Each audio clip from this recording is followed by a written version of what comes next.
Mr. Order. Speaker. David Bennett. Mr. Speaker, my question is to the Minister of Finance. What reports has he received on the economy? The Honourable Bill English. Well, Mr. Speaker, as I mentioned yesterday, I've been looking at analysis of real after-tax wages. And between September 1999 and September 2008, real after-tax wages grew by only 3% in that 9-year period. I've just seen a report of a comparison with the previous 9 years, 1990 to 99. When you use the same statistics that are used for calculating national super, in that 9 years, real after-tax wages grew by 15.5%, compared to the 3% over 9 years under the previous government, and they are meant to be the Workers' Party. David Bennett. Supplementary question to the Minister of Finance. Order. Order. David Bennett. What has happened to real after-tax wages since 2008? The Honourable Bill English. Well, Mr. Speaker, again, using the statistics that are employed by the governments for the last 20 years to calculate national superannuation payments, real after-tax wages have grown 8.7% in less than 2 years since September 2008. Across the board, personal income tax on the 1st of October this year will further increase after-tax incomes. Now, Mr. Speaker, we don't pretend it's going to be easy to maintain that kind of progress, because further increases in after-tax incomes in this country will need to come from enhanced productivity, better export performance and enhancements in the public sector productivity and a rebalancing of resources into the private sector. David Bennett.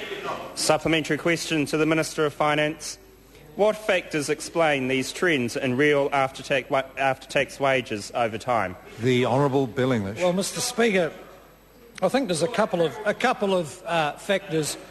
One is a combination of low inflation and tax cuts have tended to help faster increases in after-tax wages. There's no doubt, though, that the mix of higher inflation, no tax cuts and economic mismanagement of the last 9 years under the Labor government have had the obvious effect of suppressing increases in real after-tax wages. David Bennett. Supplementary question to the Minister of Finance.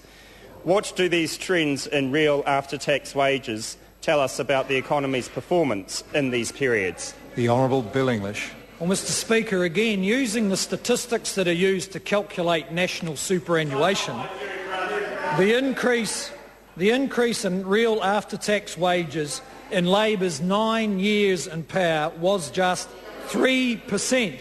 Really quite a staggering achievement when at a time of global prosperity. And the reasons for that extremely poor performance, particularly since 2004, was simply mismanagement of the economy, excessive government spending, too much regulation, crunching the export sector and excessive debt. This government has the job of cleaning up that mess and then improving New Zealand's economic performance. The Honourable David Parker. In his reports on the economy, has the Minister received reports that the national government cut contributions to the super fund, cut KiwiSaver, refuses to run an operating surplus, and if so, do those reports indicate the national government is responsible for worsening New Zealand's saving deficit? The Honourable Bill English. Well, Mr. Speaker, it's a bit rich coming from Labor that National refused... Order.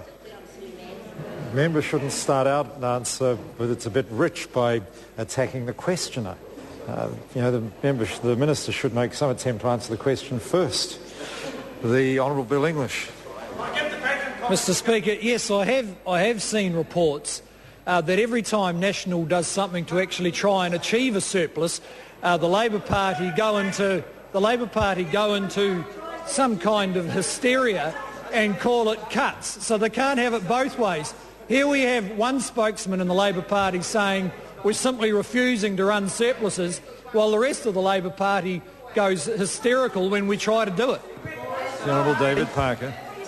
In his reports on the economy, has he received reports that the national government axed the research and development tax credit, axed the $700 million Fast Forward Innovation Fund, and if so, do those reports show that national government is responsible for dramatically worsening the research and innovation deficit identified in today's report by the New Zealand Institute?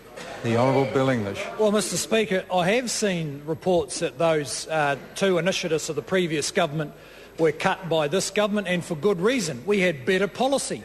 We put that in place. We've got a more positive attitude about science and innovation in that sector of the economy than there has been for many years. Supplementary. The Honourable David Parker. Is the savings deficit, the innovation deficit, the lack of a credible plan or any milestones for the national government why the New Zealand Institute called its report released today a goal is not a strategy? The Honourable Bill English. Well, Mr Speaker, I have seen reports that the previous Labor government had, listen to this, 250 strategies. 250 strategies. And the Parliamentary Library couldn't find all of them. That's only the ones they found. And the result of those 250 strategies was an economy on its knees, the worst public sector administration we have seen for years, and New Zealand in recession before the rest of the world even thought about it. Supplementary. Point of order. Point of order, the Honourable David Parker. I seek leave to table the New Zealand Institute report released today. A goal is not a strategy. Leave is sought to table that document. Is there any objection? There is no objection. The Honourable Bill English. Point of order. I seek leave to table a report listing 250 strategies of the previous government. Could I just check, order, could I just check who's prepared the report, the source of the report? What's that? The source of the report. Library. Parliamentary Library. Leave is sought to table that document. Is there any objection?